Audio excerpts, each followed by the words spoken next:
안녕하십니까. 2020년 2월 더불어민주당 서대문을 김영호 뉴스입니다.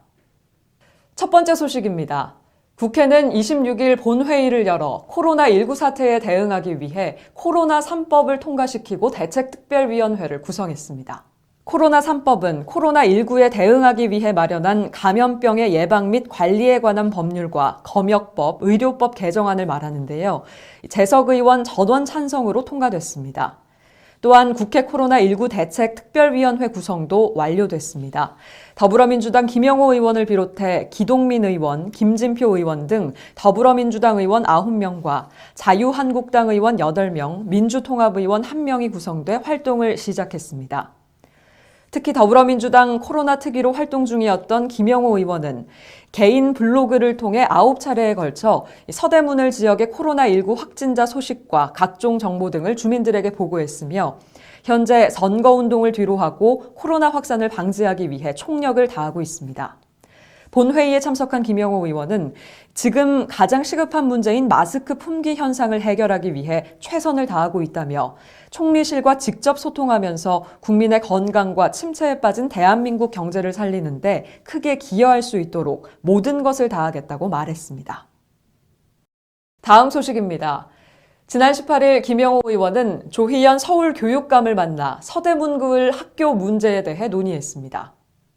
서울시 교육청에서 진행된 이번 만남은 서대문을 가재울 지역의 학교 과밀화 문제와 중학교 학군 조정, 급식실 환경 개선, 학교 시설 확충 등 서대문을 지역의 학교 환경 개선에 대해 심도 있게 논의하는 자리였습니다. 면담을 마친 조희연 교육감은 주신 의견에 대해 담당자와 적극적으로 검토해 보겠다고 말했으며 김영호 의원은 전달드린 내용이 반드시 꼭 이뤄졌으면 좋겠다고 화답했습니다. 면담에 함께 참석한 교육청 관계자와 김영호 의원실 보좌진은 서대문을 교육 현안에 대해 앞으로도 긴밀하고 지속적인 논의를 하기로 했습니다. 다음 소식입니다. 지난 6일 김영호 의원은 구윤철 기획재정부 차관과 서부경전철 추진 상황을 확인하기 위해 간담회를 가졌습니다. 더불어민주당 김병기, 박주민, 신경민 의원이 함께 참석한 이번 간담회는 2년 넘게 민자 적격성 조사로 계류 중인 서부경전철의 현재 진행 상황과 향후 계획에 대해 토론이 이뤄졌으며 특히 김영호 의원은 조기 착공에 대한 의견을 강력히 피력했습니다.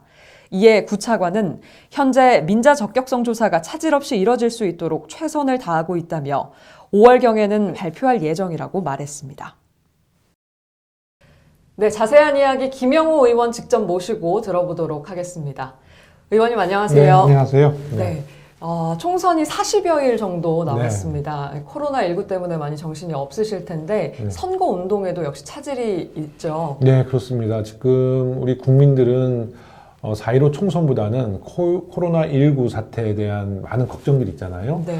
현역 국회의원으로서 지금 총선 준비하는 것보다는 더 이상 확진자가 발생하지 않는 그런 방역운동에 더 힘을 모을 때가 된 것 같습니다. 어저께 국회에서 네.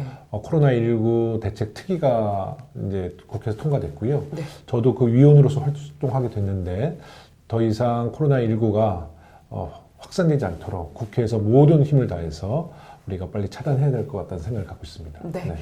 최근에 기획재정부 차관과 간담회를 또 가졌던데요. 네. 그 이유는 또 무엇인가요? 네, 서부경전철을 12년 동안 별 진척이 없어서 굉장히 답답함을 호소하시고 저 역시도 지역구 국회의원으로서 이 진행 속도가 너무 느리다는 판단 아래 은평구의 박주민 의원, 또 동작구의 김병기 의원, 영등포의 신경민 의원 이렇게 같이 모여서 네. 차관과 이제 간담회를 해서 왜 이 사업이 이렇게 지지부진한지 그 자리에서 저는 이런 문제를 제기했어요. 총선을 앞두고 서부경전철 발표하는 것이 혹시 정부로서 부담이 돼서 정무적으로 이 지연시키는 것을 판단해서는 절대 안 된다. 그랬더니 이제 차관 말씀이 절대 그런 일은 없다라고 그러시더라고요. 그러면 왜 발표를 안 하느냐? 발표를 할 것이면 예정을 해달라.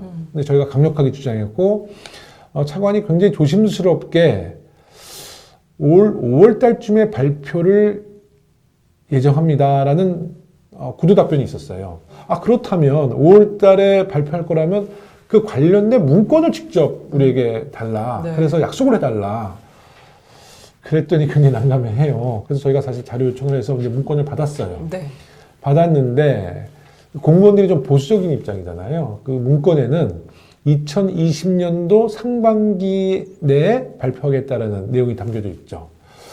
저는 이제 공무원들의 이제 보수적인 입장 충분히 이해합니다. 하지만 차관이 우리들 앞에서 얘기했던 이제 5월 발표, 네. 저는 꼭 5월 달에 좀 했으면 좋겠다라는 생각이 들고요. 그날 모였던 의원들 모두가 5월 달에 발표될 수 있도록 모든 힘을 다해서 네. 우리 정부를 설득하고 조금 압박할 생각입니다. 네. 네, 최근 의원님 개인 블로그를 보면요. 의원님이 총선을 위해서 서부 경전철 발표를 일부러 네. 5월로 지연시켰다. 이런 얘기가 좀 있던데 어떻게 된 거죠?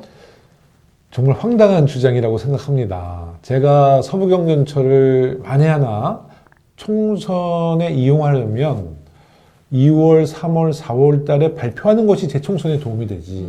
총선 끝나고 발표하는데 저에게 도움이 되겠어요? 제가 지하철을 유치하는 능력은 있어도 지하철 지연시키는 능력은 없는 사람입니다. 네. 이제 많은 분들이 지하철에 신뢰를 못해서 이 같은 가짜 뉴스를 생산해서 이제 저를 막 압박하고 있는데요. 저는 흔들림 없이 우리 강북횡단선과 서부경전철 조기 착공을 위해서 모든 것을 던지고 있습니다. 네.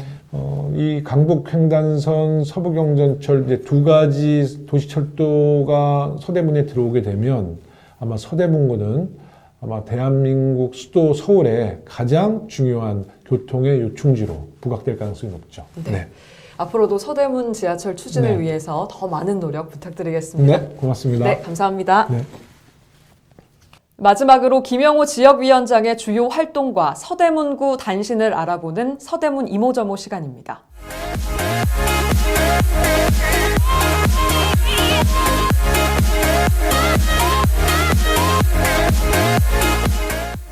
지난 17일 서대문을 지역에 서대문 15번 마을버스 노선이 신설됐습니다. 증산역에서 출발해 명지대학교를 거점으로 순환하는 15번 마을버스는 김영호 의원을 비롯해 윤유현 부의장 등 서대문을 지역 시구 의원들의 노력으로 신설됐습니다. 이로 인해 그동안 마을버스가 없어 교통에 불편을 겪고 있던 남가좌 이동, 북가좌 이동 주민들의 교통 환경이 개선됐습니다.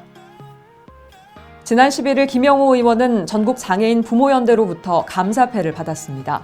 전국장애인 부모연대는 장애인 자녀를 둔 부모들로 구성된 단체로 김영호 의원이 그동안 보여준 발달장애인 최초 공익광고 주인공은 싫습니다를 비롯해 장애인 복지법, 토크 콘서트 등 장애인 인식 개선을 위한 다양한 의정 활동의 공로를 인정해 감사패를 수여했습니다. 수상을 마친 김영호 의원은 감사패를 주셔서 감사드린다며 앞으로도 장애인과 그 가족들이 약자가 아닌 구성원으로 존중받으면서 살아갈 수 있는 사회 환경을 만들기 위해 더욱 노력하겠다고 말했습니다. 2월을 맞이해 서대문을 지역 곳곳에서 대의원 정기총회가 열렸습니다. 2월 13일 홍은 일동 새마을금고총회를 시작으로 15일 서서울 새마을금고총회, 18일 금모래 신협 정기총회, 20일 가재울 새마을금고 정기총회가 열렸습니다. 행사에 참석한 김영호 의원은 새마을금고와 신협이 지역경제 활성화에 큰 역할을 하고 있다며 새로 선임된 임원을 주축으로 앞으로도 서민의 금고로서 더 큰 역할을 해주었으면 좋겠다고 말했습니다. 이상으로 서대문을 지역위원회 뉴스 브리핑을 마칩니다. 시청해주신 여러분 고맙습니다.